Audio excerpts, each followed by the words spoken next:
since we always talk about fibroids, I was like, let me check and see if I have any fibroids.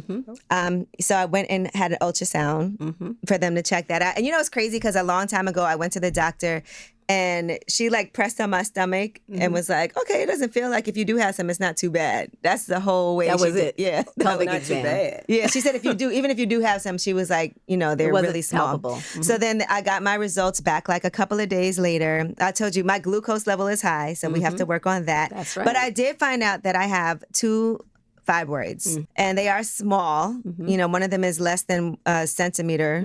Tiny. Yeah, it's tiny, but it also is something I'm monitoring. So I go back in November to check and see what's happening. Right. And in the meantime, before we go to, how did you feel learning that with all the work that we do and the education you've received around that? What did that feel like for you? Well, I will say that because so many Black women end up having fibroids, I felt like I would be dodging a bullet if I never...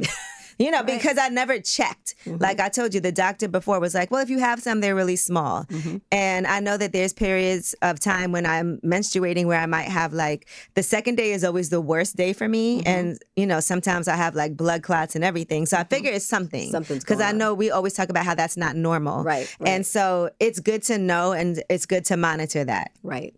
So, the thing about it is we know that that's an indicator. That also can be what also drives hormonal imbalance, can drive your glucose going up as well, right?